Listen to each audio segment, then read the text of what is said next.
The night the president lost patience.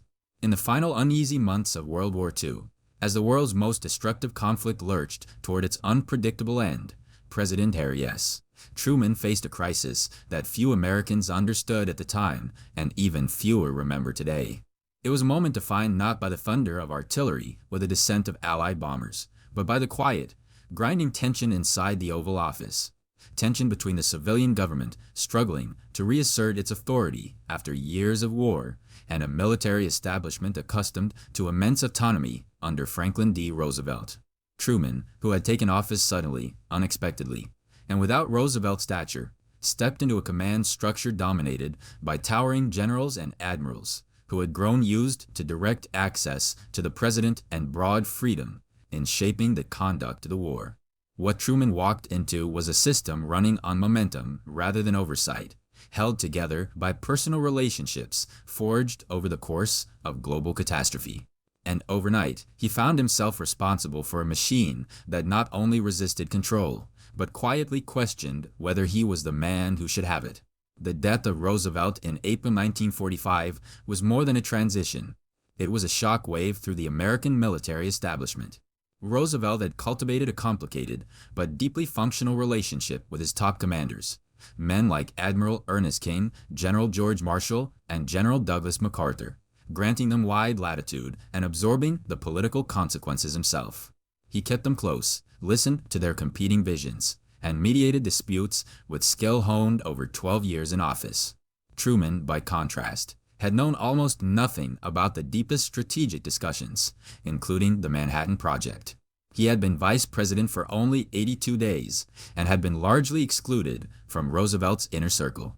Now suddenly thrust into supreme command in the middle of the most complex military operation in history, he inherited a hierarchy that viewed him as an outsider to the grand design they had been shaping for years. In those first weeks, Truman studied obsessively, absorbing briefings, reading classified reports late into the night, and struggling to master the language of global strategy. But however much he prepared, the unease remained. The war had created a military power structure whose influence extended far beyond the battlefield, and Truman sensed that its most senior figures had grown comfortable straying into political territory. Their public statements, private memoranda, and inter-service rivalries increasingly trespassed beyond questions of tactics and into matters of policy, matters Truman believed must remain in civilian hands. He respected the generals deeply, but he feared what could happen if they continued to speak and act as if the battlefield entitled them to direct national policy. After years of total mobilization, America's military leaders had become symbols of national salvation, and no president wanted to be seen as challenging the men who had delivered victory. But Truman recognized something Roosevelt had long understood. The larger the military machine grows, the more carefully the commander-in-chief must guard the boundaries that protect democratic governance from military influence. For Truman, the breaking point came not from a single act of defiance, but from the accumulation of countless small reminders that the military establishment did not see him as Roosevelt's equal. Senior commanders sent memos bypassing the Oval Office, offered public comments with implications for post-war policy, and made decisions about occupation governance without consulting him. Some military leaders openly doubted Truman's leadership behind closed doors, voicing fears that the new president lacked the strategic imagination to guide the final offensives. Others, accustomed to Roosevelt's flexible oversight, simply continued operating as if the White House existed only to approve their decisions. Truman was no stranger to conflict, but as he watched reports cross his desk that contradicted his instructions, he began to wonder whether the war effort still obeyed a clear chain of command. His fear was not that the generals disrespected him personally, though some did, but that the boundaries between military necessity and civilian decision-making were dissolving. He feared a precedent in which commanders shaped policy through sheer force of reputation, driven by the authority they had accumulated on distant front lines.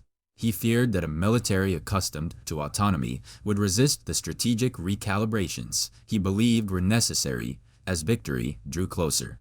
And he feared above all that if the presidency ceded control even once, it would open the door for future commanders to shape national policy by appealing directly to the public rather than answering to elected leadership. By early May 1945, Truman concluded that he could not simply inherit Roosevelt's war machine. He had to remake it. This meant a painful decision, reorganizing the command hierarchy and, where necessary, replacing senior figures who could not or would not accept the authority of the new administration. It was an extraordinary step during wartime, when continuity was sacred and disruption carried real risks for soldiers still fighting in Europe and the Pacific. Yet Truman believed that failing to assert control would be far more dangerous. The war was shifting into its final phase, and the United States was preparing for potential invasions, occupation planning, and the looming question of how to confront Japan after Germany fell. Truman needed a team that understood not only the battlefield, but the political implications of victory. The night he made his decision, Truman reread Roosevelt's wartime correspondence, searching for guidance in the former president's balancing act between military expertise and civilian oversight. What he found was confirmation. Even Roosevelt, with all his authority and esteem, had struggled to restrain commanders who pushed beyond their mandates. If Roosevelt had faced resistance, Truman understood, then he would have to establish his own authority even more firmly.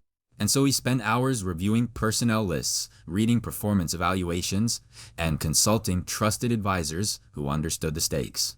By dawn, he had resolved not only to replace certain commanders, but to restructure the lines of communication between the White House and the Pentagon, ensuring that all strategic directives flowed from the civilian leadership downward, not sideways, not upward, and not through informal networks that bypassed the presidency entirely. It was the most decisive action Truman had taken since assuming office, and yet it was also the loneliest. He knew that dismissing or reassigning respected war heroes would provoke backlash from Congress, from the public, and from within the military establishment. He knew it risked accusations of inexperience or insecurity, and he knew that if the reorganization faltered, he would bear full responsibility for any failures on the battlefield. But he also believed that the health of American democracy demanded this assertion of civilian control, not after the war, not gradually, but immediately, before the momentum of military autonomy grew too strong to reverse. What Truman feared most in those days was not defeat. The Allies were clearly winning, nor was it political backlash. What he feared was the possibility that America would win the war, but lose the delicate balance that kept its military subordinate to elected authority. He feared a future in which commanders shaped policy, presidents deferred to generals out of habit rather than judgment, and the wartime necessity of military prominence hardened into a permanent structure of influence.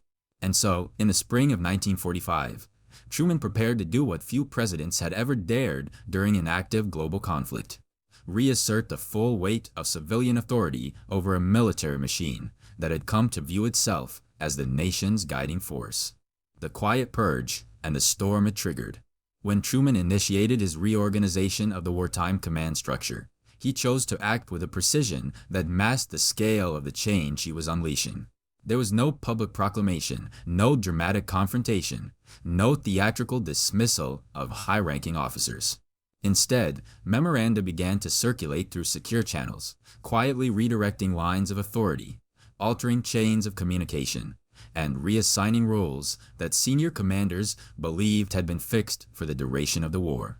It was a purge in everything but name, carefully calibrated to restore the primacy of civilian leadership while maintaining the operational continuity necessary to win the conflict.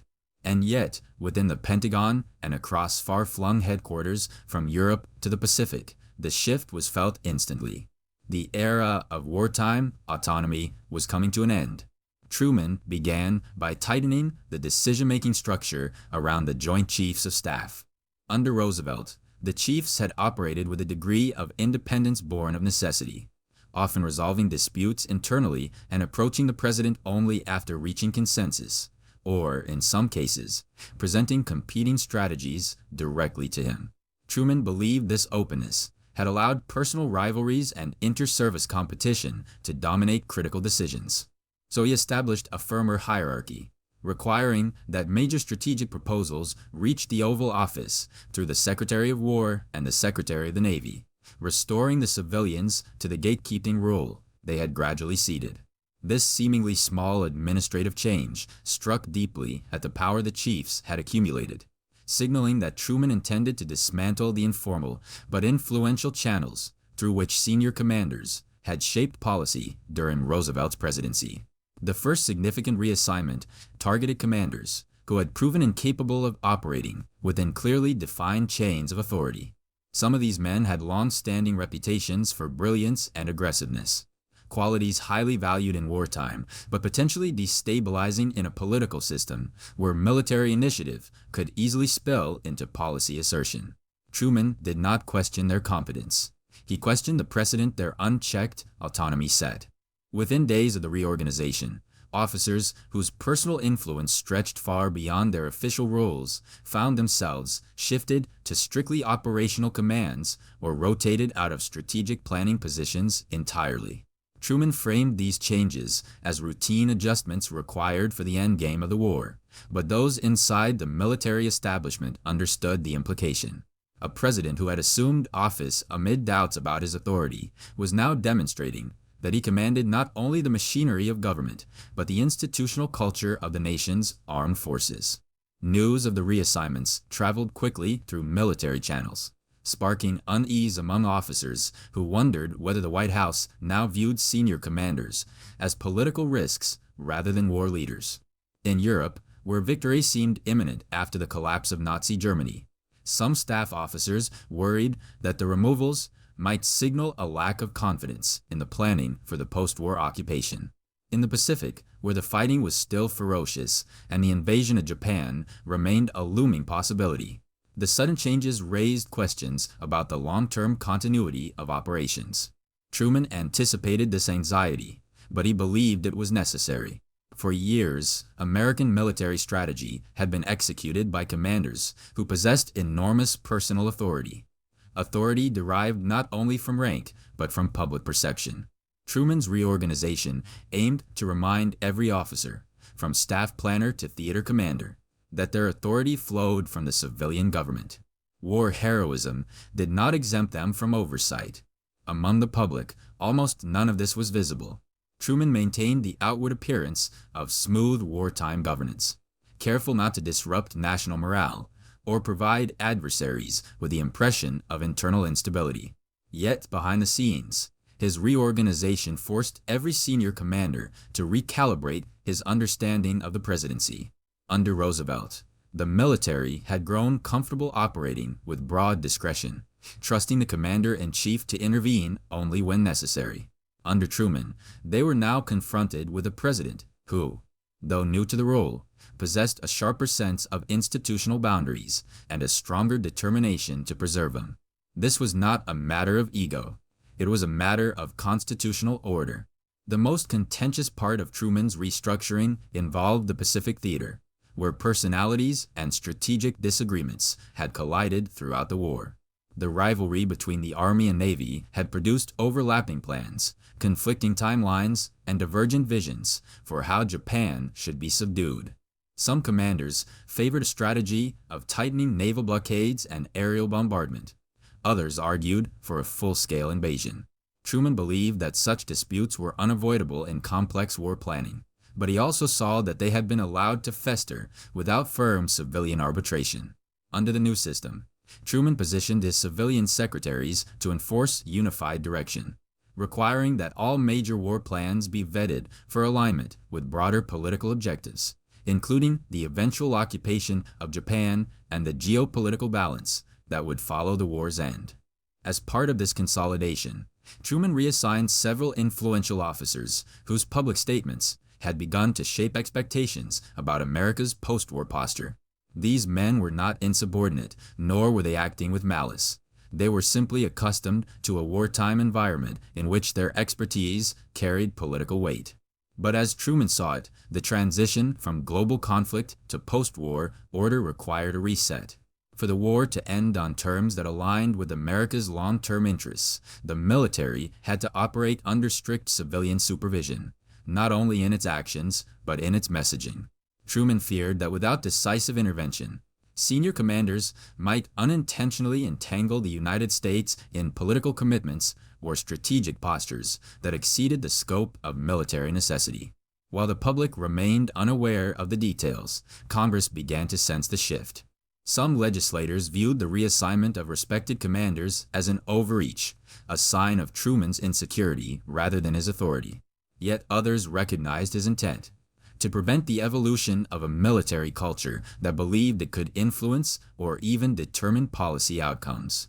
These debates unfolded quietly in committee rooms and private discussions, overshadowed by celebrations in Europe and anxieties about the Pacific War. But within the government, the implications were clear. Truman was shaping the post-war balance between civilian and military authority before the war had even ended.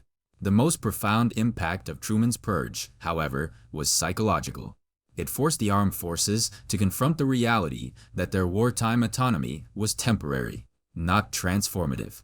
The war had elevated key commanders to national prominence, their reputations burnished by victories across continents and oceans. Many believed that this prominence entitled them to a lasting role in shaping America's post-war future. Truman disagreed. He believed that democratic systems could not afford to let military prestige become political power, especially at a moment when the world was shifting into a new geopolitical order. With the Soviet Union emerging as a potential rival and the atomic bomb promising to reshape the nature of warfare, Truman feared that allowing the military to operate without strict civilian oversight could set a precedent that future presidents would struggle to control. Even so, Truman did not relish the conflict. He understood the personal costs of reassigning men who had dedicated their careers to serving the nation. He recognized the sacrifices they had made, the pressures they had endured, and the weight of responsibility they had carried. But he also believed that gratitude could not cloud judgment. The nation needed clarity, stability, and a reaffirmation of constitutional principles as it approached the end of a greatest war in human history. What Truman feared most was not rebellion or insubordination, but something subtler: the emergence of a military culture that viewed wartime authority as a permanent entitlement. He feared the normalization of blurred lines, the quiet erosion of civilian primacy, and the possibility that future presidents might hesitate to challenge generals who commanded public admiration. His purge, quiet though it was, represented an effort to reset the structure of American power before the war's momentum pushed the nation into a post-war future defined by military influence rather than democratic intent. For Truman, the reorganization was both a practical necessity and a symbolic statement. As long as the war continued, he needed commanders who understood and accepted the boundaries of their authority. And once the war ended, he needed the nation's most powerful institution to return, without resistance, to its proper relationship with civilian leadership. The men he removed were not enemies, but embodiments of a wartime system that could not be allowed to outlast the war itself. By the time the changes were complete, Truman had solidified a principle that would shape the rest of his presidency and the future of American civil-military relations. But the struggle was far from over. In the months that followed, as the war reached its violent climax in the Pacific and the atomic age dawned, Truman would face consequences far more intense than the quiet unease his purge had sparked. The greatest test of his resolve was still ahead, because asserting civilian control in theory was one thing, but enforcing it amid the final, terrifying decisions of World War II would require a level of conviction that few presidents had ever been called upon to summon. The final confrontation: civilian power in the atomic age. As Truman's quiet but sweeping reorganization settled into place, the war lurched into its most volatile and uncertain phase. Germany had surrendered. Celebrations filled American streets, and newspapers proclaimed the approaching end of global conflict. Yet in Truman's war rooms, there was no sense of closure. The Pacific Campaign still demanded brutal sacrifices. Japan showed no signs of accepting unconditional surrender, and the full reality of the atomic project was beginning to take shape on his desk in classified folders sealed with red tape. In this moment of transition between victory in Europe and an unknown future in the Pacific, Truman faced the most complex challenge any American president had ever absorbed: asserting civilian control over a military system that now held the capability to destroy civilization itself. The atomic bomb changed everything, not only in military strategy, but in the fundamental structure of power within the United States government.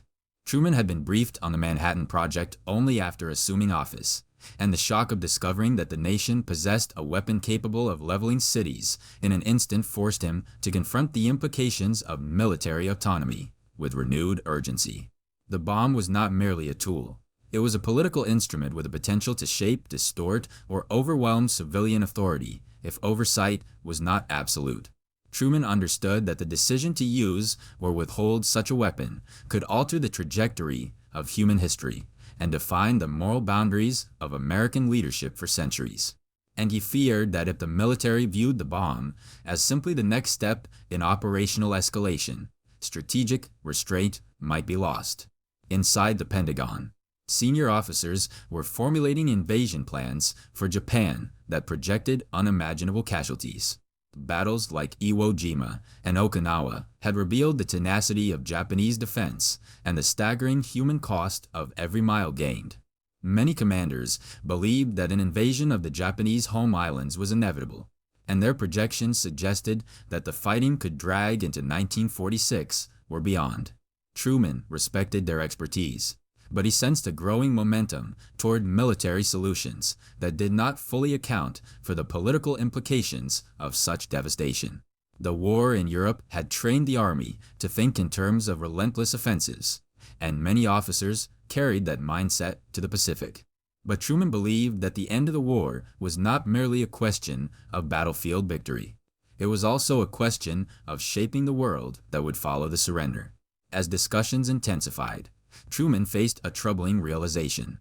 The very commanders who had resisted his earlier reorganization were now asserting their influence more forcefully than ever.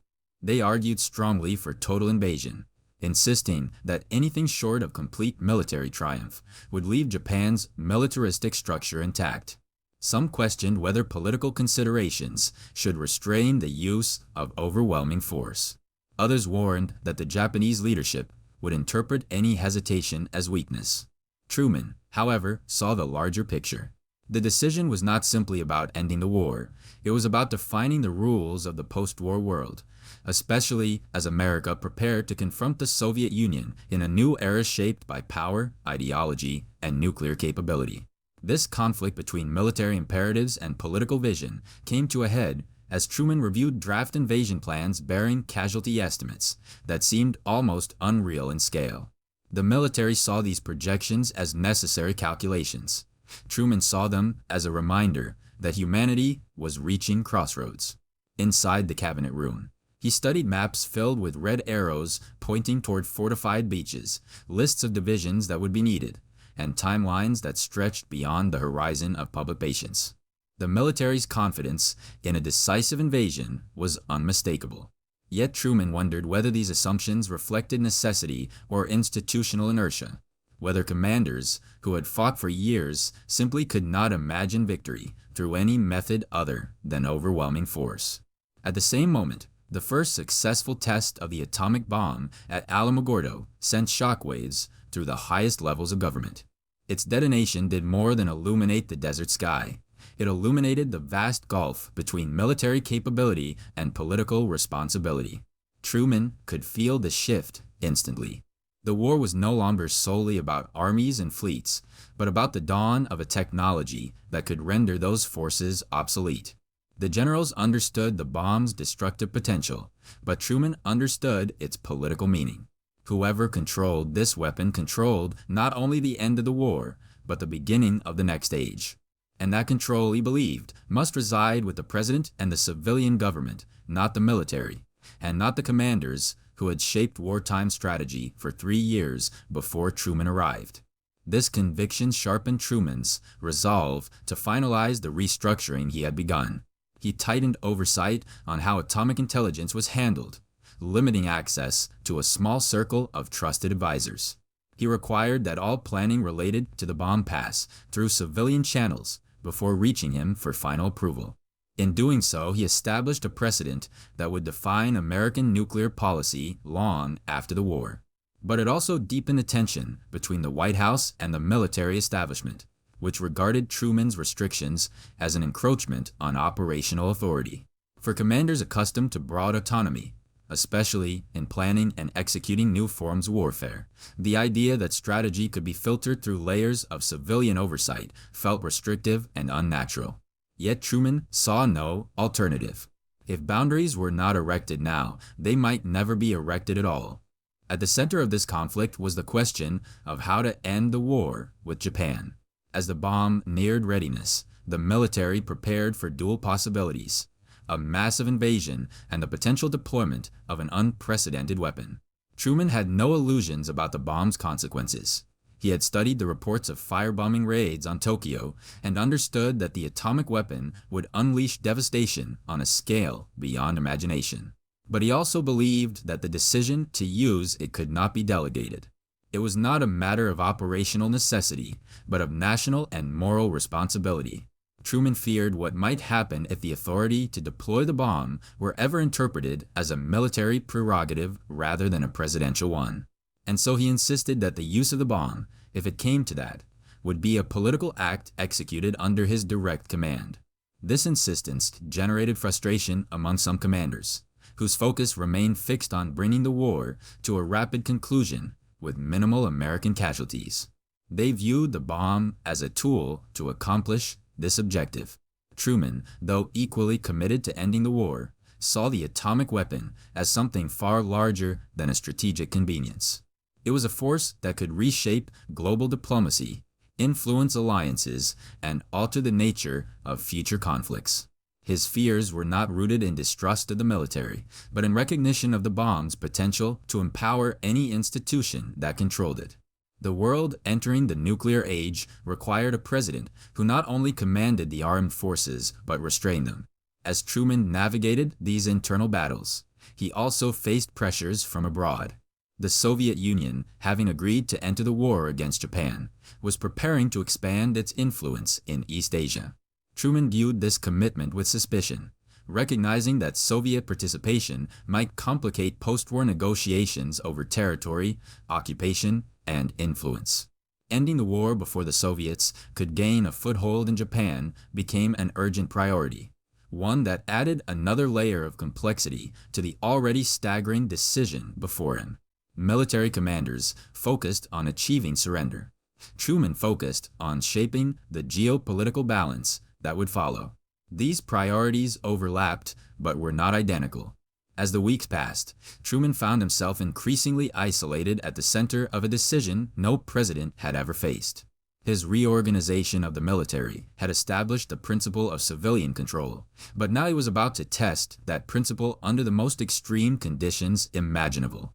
The military's pressure for decisive action grew, but Truman maintained a measured, deliberate approach, refusing to be drawn into a decision driven solely by operational momentum. He recognized that once the bomb was used, it could never be undone, and the precedent would shape not only the end of the war, but the dawn of the atomic age. The closer Truman came to authorizing the bomb's deployment, the more his earlier fears crystallized. He feared a future in which commanders accustomed to wartime autonomy believed they could influence nuclear decision-making independently. He feared the possibility that the bomb's existence would embolden aggressive strategies disconnected from political judgment. And he feared that if he did not establish absolute civilian control now, future presidents might find themselves constrained by a military culture empowered by precedent. As the Enola Gay awaited its orders and the Pacific War neared its breaking point, Truman faced the culmination of everything he had worked to prevent, a moment when military ambition, strategic urgency, and new technological power threatened to eclipse the delicate balance between the presidency and the armed forces. What he decided would define not only how America ended World War II, but how it entered the atomic age, and whether civilian power would remain supreme in an era where destruction could occur in a single flash. After the flash, Truman's last battle for control. When the bomb detonated over Hiroshima, the sky did not merely brighten. The entire structure of global power illuminated with it. With a single decision, Truman ended one chapter of World War II and opened another that nations were unprepared to understand. As the first shock waves rippled across the Pacific, Truman confronted the reality he had feared from the moment he first learned of the Manhattan Project, that the weapon which had ended one war would become the defining instrument of peace and conflict for generations. And in the tense, uncertain days between the fall of Hiroshima and Japan's final surrender, Truman discovered that the struggle to assert presidential authority had not ended with the firing of generals or the reorganization of command structures. It was just beginning. Inside Washington, as news of Hiroshima reached top officials, the military establishment moved quickly to interpret and shape the implications. Many commanders viewed the atomic bomb as a new form of artillery, an extension of escalating force rather than the revolutionary instrument Truman perceived it to be. They immediately began drafting operational scenarios for future use, projecting the bomb into a range of hypothetical wars, strategic contingencies, and potential crises. To them, the weapon's purpose was clear: ensure American dominance by overwhelming any adversary with unanswerable destructive capacity. Truman, however, recognized that such thinking risked making nuclear warfare a routine option rather than a last resort controlled by political judgment. The second detonation had Nagasaki intensified this divergence. With Japan on the brink of surrender, Truman sensed that the bomb's military utility was ending even as its political significance was beginning. He quietly ordered that no further atomic weapons be used without his direct approval, a directive that startled some in the War Department. Though the military accepted the instruction, it revealed a tension beneath the surface. Commanders saw the bomb as a tool of victory. Truman saw it as a force requiring restraint. The war was ending, but the internal struggle over who would guide America's nuclear future was only deepening. Japan's surrender on August 15, 1945, should have marked a moment of unified triumph. Yet inside the highest levels of government, it triggered a new wave of uncertainty. Victory had magnified the prestige of America's military leaders, empowering them with influence unmatched in the nation's history. Figures like MacArthur, Marshall, and Nimitz now carried reputations that could sway public opinion and shape national policy. Truman understood the danger in this dynamic. The men who had won the war were heroes, but they were also symbols of a wartime system that had granted them unprecedented autonomy. As the nation shifted from conflict to peace, Truman knew that autonomy had to be dismantled before it hardened into a permanent structure. In the immediate aftermath of the war, Truman faced the monumental task of demobilizing the largest military force the United States had ever assembled. Millions of soldiers expected rapid return, yet the global responsibilities of post-war occupation demanded a substantial American presence abroad. Balancing domestic pressure with strategic necessity required delicate political leadership that could not be compromised by independent military agendas. Truman insisted that demobilization proceed according to civilian priorities, not military preferences, establishing policies that often challenged the operational instincts of commanders responsible for maintaining order in defeated territories. The most visible arena for this confrontation emerged in Japan, where General Douglas MacArthur oversaw the occupation. MacArthur's personal authority and public stature were immense. He approached Japan's reconstruction with sweeping confidence, issuing directives that sometimes blurred the lines between military governance and political reform. Truman respected MacArthur's abilities, but watched with growing concern as the general's independence exceeded the spirit of the reorganization he had enacted earlier in the year. The question was no longer whether MacArthur could run the occupation effectively. He clearly could, but whether his broad autonomy set a precedent Truman could accept.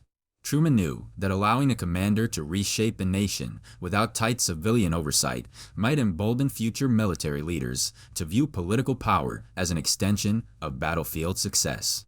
American democracy, as Truman saw it, could not survive a system in which generals acted as de facto governors, policymakers, or national arbiters. For the United States to enter the post-war era with clarity, the presidency had to remain the center of all strategic and political decision-making. And so Truman quietly reinforced the principle that all occupation policies, however mundane or sweeping, must derive from civilian authority. It was a subtle but decisive move, ensuring that even the most celebrated commanders remained instruments of elected leadership rather than independent actors on the world stage. The next front in Truman's battle emerged with the dawn of the Cold War. As tensions rose between the United States and the Soviet Union, the military once again argued for expanded readiness, larger budgets, and greater strategic autonomy. The institution that had won the war began positioning itself as the shield of the free world, essential not only to national defense, but to global stability. To Truman, this shift was dangerous. While he recognized the need for preparedness, he feared the emergence of a permanent war footing that could justify endless military expansion and normalize the extraordinary autonomy commanders had enjoyed during World War II. The National Security Act of 1947 became Truman's instrument to impose structure and balance on this growing institution.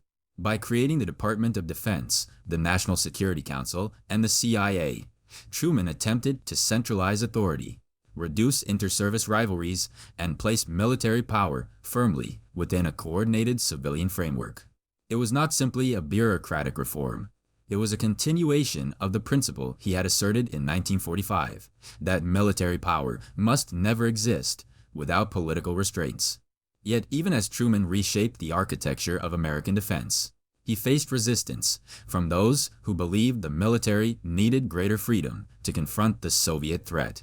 Advocates of aggressive containment argued that the military must be empowered to act rapidly and decisively, unencumbered by political caution.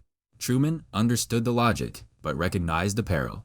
If fear of the Soviet Union justified expanded military influence in 1947, then some future crisis might justify giving generals even more authority, until the distinction between civilian and military power eroded entirely. Throughout these years, Truman remained acutely aware of the ghosts of earlier conflicts. He remembered how the German military establishment had grown increasingly autonomous in the years before Hitler, creating an elite warrior class insulated from civilian control. He remembered how militarism in Japan had overridden the power of elected officials, leading the nation toward catastrophic war. Truman's concern was not that America would adopt fascism or authoritarianism.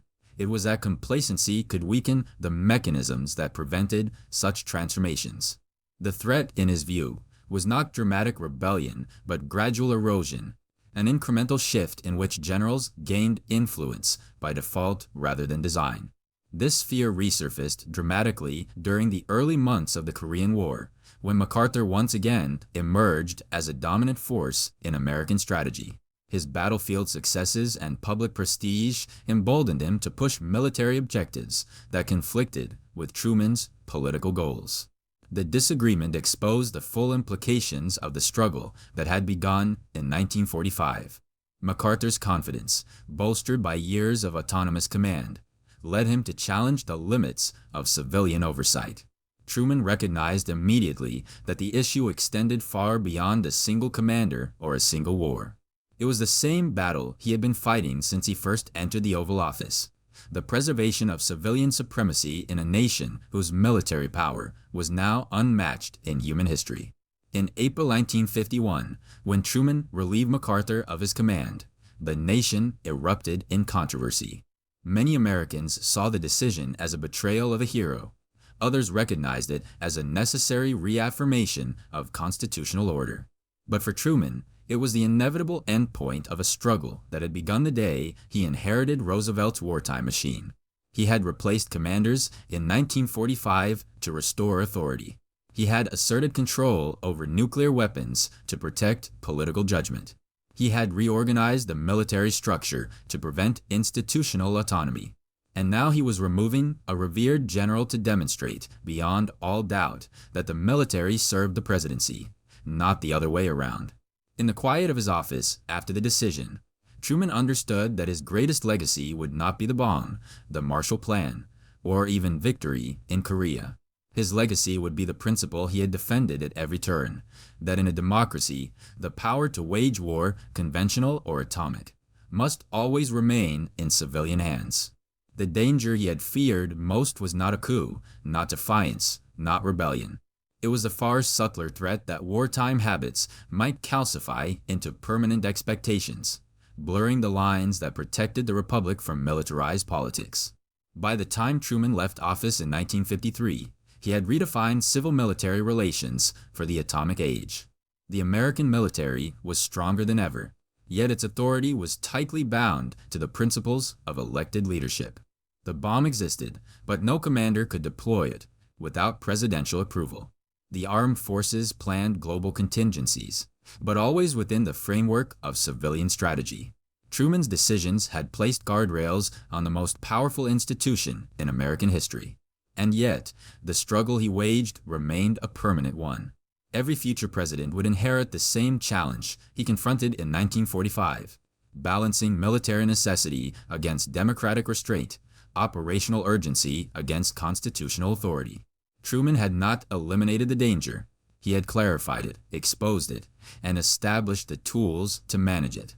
His quiet purge, his confrontations with war heroes, his insistence on political control of nuclear weapons, all were rooted in the same conviction that the greatest threat to the Republic was not a foreign enemy, but the slow, unchallenged expansion of military influence in moments of fear, crisis, or victory. Truman acted not out of distrust, but out of duty, preserving a system that depended on the delicate and often invisible line separating those who wielded force from those who commanded it. In the end, his legacy was not the bomb, not the battlefield, not the treaties. It was the principle he defended at every cost, that in the United States, civilian authority must always stand above military power. It was the lesson Truman believed the atomic age demanded, and the one he hoped future generations would remember long after the flash over Hiroshima had faded into history.